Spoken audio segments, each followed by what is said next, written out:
નમસ્કાર મિત્રો. સ્વાગત છે તમારું યુટ્યુબ ચેનલના એક નવા વિડીયોમાં. ધોરણ 6 થી 8ના મેરિટ લિસ્ટની મિત્રો ઓફિશિયલી જાહેરાત પણ મિત્રો ટૂંક સમયમાં આવી જશે અને તમારું મેરિટ લિસ્ટ પણ છે એ થોડાક દિવસોની અંદર જાહેર થઈ જશે. અને હવે કટ ઓફમાં કેટલો ફેરફાર થયો છે એની પણ વાત કરીએ તો મિત્રો કેટલા માર્ક હશે મિત્રો, એટલે બંનેમાંથી ગમે એક ભરતીમાં તમારું સિલેક્શન છે પાકું થઈ જાય. એટલે તમારું સિલેક્શન પાકું સમજી જ લેવાનું હોય, કારણ કે ઓલમોસ્ટ એટલી શક્યતા તો હોય જ કે એટલા માર્ક હોય એટલે આરામથી તમારું સિલેક્શન થઈ જાય. હવે હું કટ ઓફ પણ તમને કહી દઉં. આપણે સૌપ્રથમ સામાજિક વિજ્ઞાન વિશેની વાત કરવાની છે. તો જો મિત્રો એમાં મહિલાઓ કે પુરુષો મિત્રો ગમે તે હોય, ભાઈને આટલા માર્ક હશે તો મિત્રો એનું સિલેક્શન છે એ થઈ જ જશે જનરલ કેટેગરીમાં.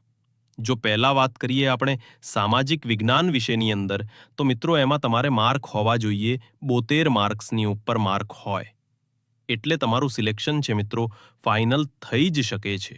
કેટલું 72ની ઉપર માર્ક છે મિત્રો. આ મિત્રો ફિક્સ અને ફાઇનલ કટ ઓફ છે મિત્રો.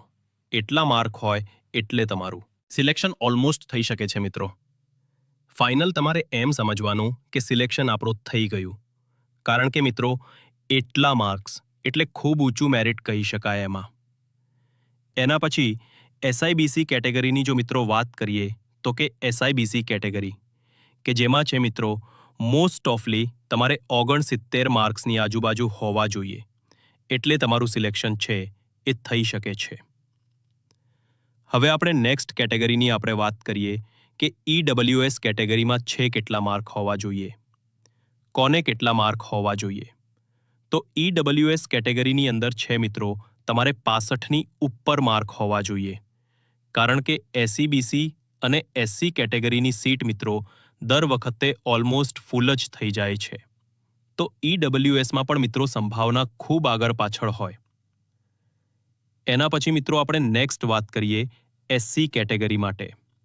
તો મિત્રો એસસી કેટેગરી માટે છે ટોટલ કેટલા માર્ક હોવા જોઈએ સામાજિક વિજ્ઞાન વિષયની અંદર. તો મિત્રો જો એસસી કેટેગરીની અંદર કોઈ પણ ઉમેદવારો હોય ને એનું સિલેક્શન જોતું હોય, તેને મિત્રો અહીંયા 66 આજુબાજુ રહે એટલે એનું સિલેક્શન છે મિત્રો એને સમજી લેવાનો. અને મહિલાઓ માટે પણ ભાઈ આ જ છે વધુ. ભાઈ આ મહિલાઓને એટલા માર્ક્સ હોય એટલે એનું સિલેક્શન પુરુષોને છે એ મિત્રો 66 થી 65 સુધી મિત્રો એની આજુબાજુમાં રહી શકે, કારણ કે મિત્રો પુરુષોને થોડુંક ઊંચું હોય, કારણ કે મહિલાઓને 33% અનામત પણ લાગુ પડતી હોય છે અને એસટી કેટેગરીની અનામત હોય એ પણ લાગુ પડે એટલે મહિલાઓને છે થોડુંક ફાયદો તમે જોઈ શકો. બાકી એસટી કેટેગરીની જો મિત્રો આપણે વાત કરીએ તો એસટી કેટેગરીમાં મિત્રો ઓલમોસ્ટ છે તમારે 66ને આજુબાજુ માર્ક હોવા જોઈએ એટલે મિત્રો તમારું સિલેક્શન થઈ જાય. પછી આપણે મિત્રો ગણિત વિજ્ઞાન વિશેની પર વાત કરી લઈએ કે ગણિત વિજ્ઞાનની અંદર કેટલા માર્ક હોવા જોઈએ. એ પહેલા મિત્રો જો તમે આપણે ચેનલ પર નવા હોય તો ખાસ કરી ચેનલ સબસ્ક્રાઇબ કરી બેલ નોટિફિકેશન ઓન રાખજો. વિડીયો લાઇક કરી બધા મિત્રો સુધી છે એ વિડીયો શેર કરવાનો છે મિત્રો, ભૂલતા નહીં.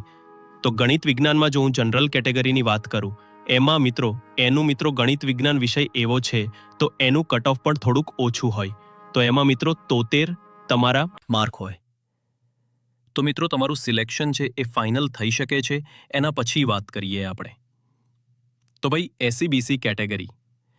એસસીબીસી કેટેગરી છે ગણિત વિજ્ઞાન વિષયની અંદર કે જેમાં છે ઓલમોસ્ટ મિત્રો તમારે 72ની આજુબાજુ માર્ક હોવા જોઈએ. કેટલા એટલે તમારું સિલેક્શન છે ઓલમોસ્ટ થઈ શકે છે. એના પછી મિત્રો વાત કરીએ નેક્સ્ટ ઈડબ્લ્યુએસ કેટેગરી માટે. તો ઈડબ્લ્યુએસ કેટેગરીમાં છે મિત્રો તમારે કેટલા માર્ક હોવા જોઈએ કે ઈડબ્લ્યુએસ કેટેગરીમાં જો પુરુષ ઉમેદવાર હોય કે મહિલાઓમાં જોઈએ એને મિત્રો અહીંયા 70ની આજુબાજુ જ માર્ક્સ થવા જોઈએ એટલે એનું સિલેક્શન છે એ ઓલમોસ્ટ મિત્રો થઈ શકે છે. મિત્રો આમાં એને કંઈ ચિંતા કરવાની જરૂર નથી. એસસી કેટેગરીની જો મિત્રો વાત કરીએ, એસસી કેટેગરી માટે તેમાં મિત્રો ઓલમોસ્ટ માર્ક હોય 66ની આજુબાજુ માર્ક હોય એટલે મિત્રો એનું સિલેક્શન છે એ થઈ શકે છે. એસટી કેટેગરીની વાત કરીએ તે તો એસટી કેટેગરીમાં છે એ ઓલમોસ્ટ 65ની ઉપર મેરિટ હોય તો એનું સિલેક્શન છે ઓલમોસ્ટ થઈ શકે છે. 65ની ઉપર છે એ માર્ક્સ છે. કોને? તો કે એસટી કેટેગરીના. અને મેં કીધું એ પ્રમાણે ભાષા માટેની પીડીએફ છે, હું તમને આપી દઈશ. આપણા વોટ્સએપ ગ્રુપમાં છે, મળી જશે. ખાસ કરી જોઈન થઈ જજો.